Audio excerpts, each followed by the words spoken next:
Who's that? Commander Claw. Who's bad? Commander Claw. Did you run out of time to actually look at all the spoilers for Edge of Eternities? Well, I got you back. I'm bringing you 10, my top 10 cards from the regular set for you to purchase or to find the card to put in one of your older decks or newer decks, whatever. These are not the precons now, okay? These cards will not be in the precons. These are cards that are in the entire set. So anyways, I'm your host, Commander Claw. Make sure you like, comment, and subscribe about anything. Let's get started with number one. Actually, you know what? They're in no particular order. Sorry, I lied to you. Let's get started. This card goes for permanent heavy decks, and even if you are a spell slinger deck, maybe there's a card in your hand that is difficult to cast, like a Niv Mizzet, which is like triple blue, triple red.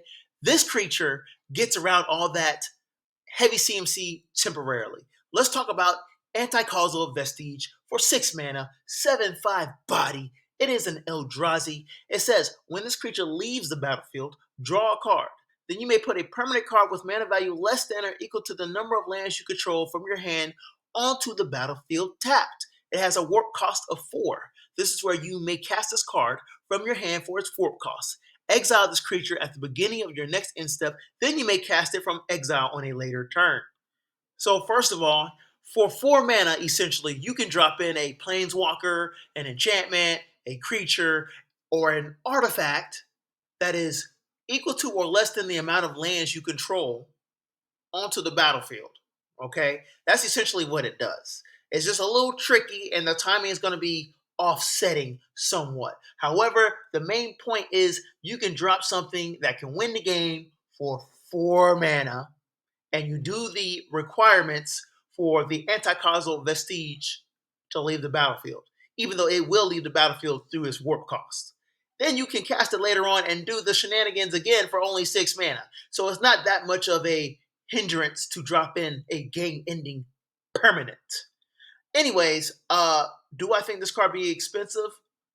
I'm gonna guess it's gonna be around the $12 mark a month after Edge of Eternity's release. That's my guess. Moving on to possibly number 2. Look, I'm going to be straight up with you. This is a token doubler. Y'all know every token doubler, token tripler, token multiplier is going to be expensive, and they're must-haves. So let's talk about the Exalted Sunborn for 3 and double white, 4/5 body, Angel Wizard, flying lifelink. If one or more tokens will be created under your control, twice that many of those tokens are created instead as a warp cost of a 1 and a white.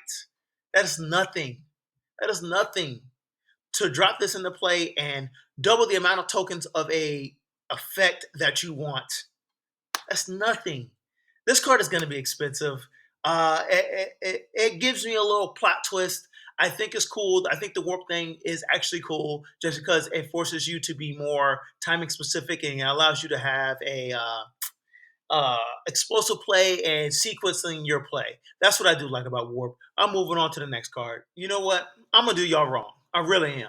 I'm going to read one word, and you already know it's expensive and it's a must-have. That one word is Tezzeret. There's nothing else to say.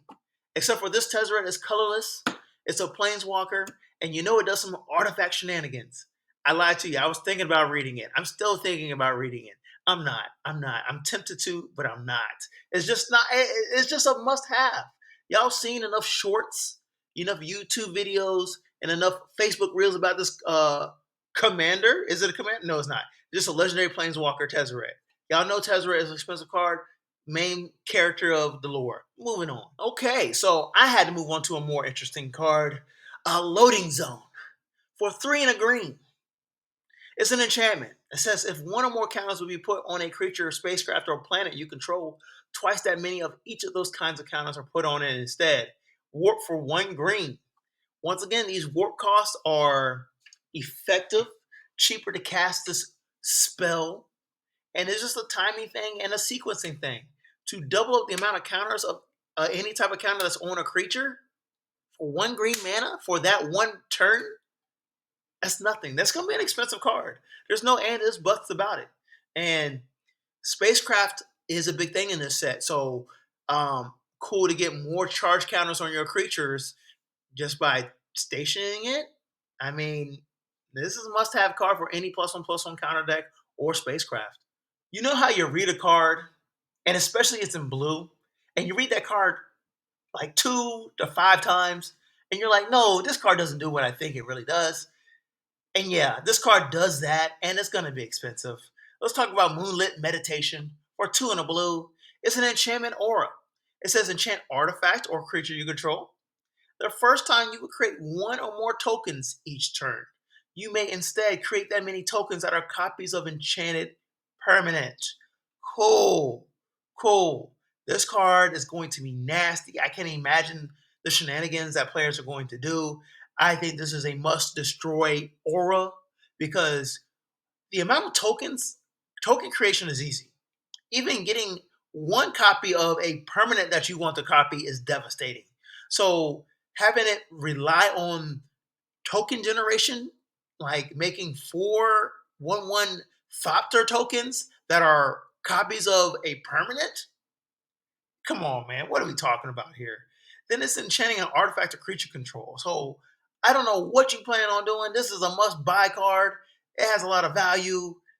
I mean, y'all know, y'all gonna find it on Reddit. This is a must buy card. If anything, I'm gonna guess it's gonna be at least seven to $10 a month after the release set of EOE. So Edge of Eternities brought back the Silver Overlord in a new suit, new suit, new artwork, and slivers, right? So slivers, if you don't know, I'm not gonna lie to you. I read a story one time on Facebook where this guy was asking, he made a sliver deck. His first deck was a sliver deck. Then he was like, the question was, how do I stop people from hating on me? And the comments were like, dude, you're making a sliver deck. You're not going to win that battle. You're not going to win that battle of people not hating on you. And I'm just thinking to myself, dude, how much money did you spend for a sliver deck to be your first deck? What? That's not a budget friendly deck, to be honest with you. But anyway, we got Thrumming Hive Pool for 6 mana. Artifact that has affinity for slivers. This spell costs 1 less to cast for each sliver you control. Slivers you control have double strike and haste. At the beginning of your upkeep, create 2/1/1 color sliver creature tokens.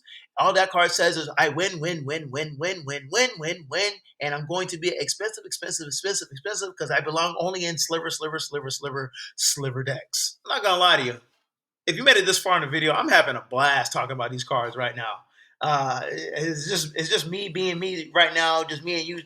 I'm just in my room, just chatting with y'all about Magic cards. I'm feeling good. So let's talk about Terra Symbiosis for 2 and a green. It's an enchantment. It says whenever you put one or more +1/+1 counters on a creature you control, you may draw that many cards. Do this only once each turn. You know how easy it is to put +1/+1 counters on creatures you control? There's instant spells that do that. There are creatures that just put +1/+1 counters on other creatures.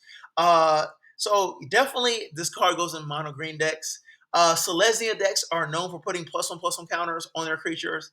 This card is going to go crazy with Shalai and Halar as the commander. Yeah, that commander put nothing but +1/+1 counters on your entire board, like, or even Voja. Come on, man. This card is a must have. A draw card spell for putting +1/+1 counters on your creatures.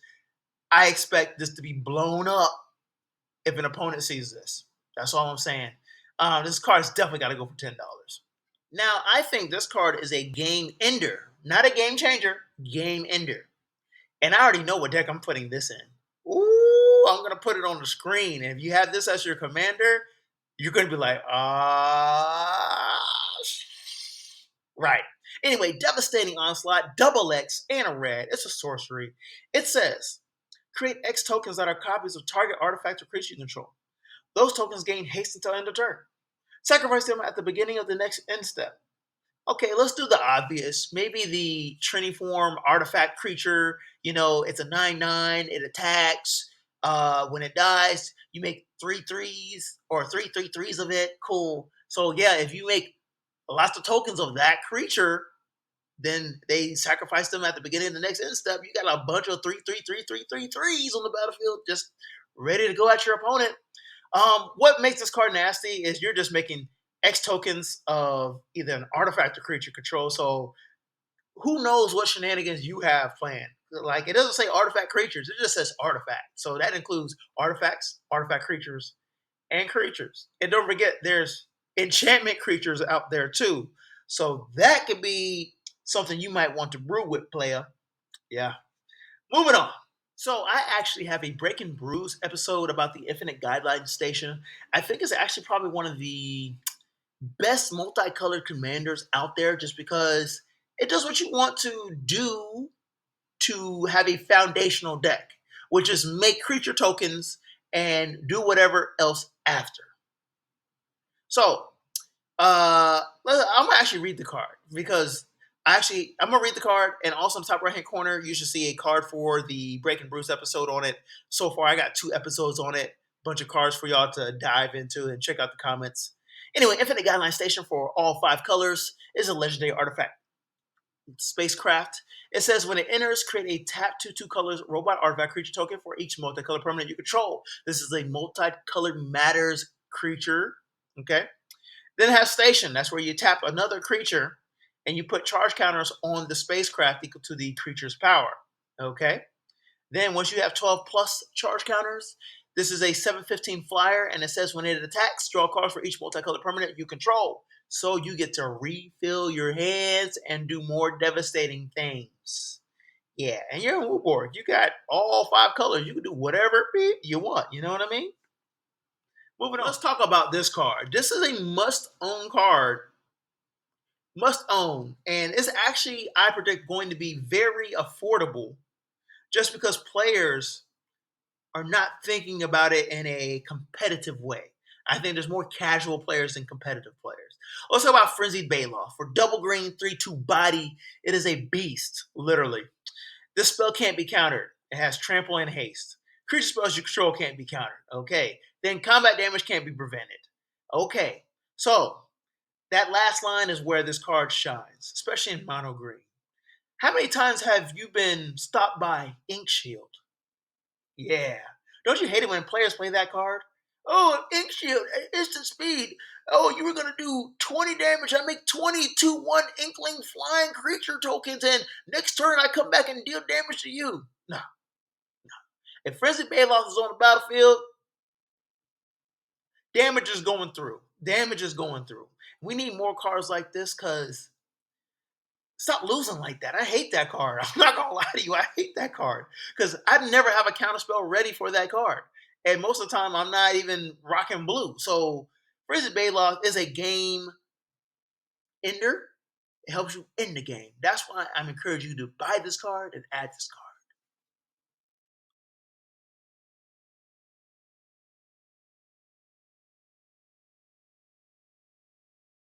So, thank you for watching this video.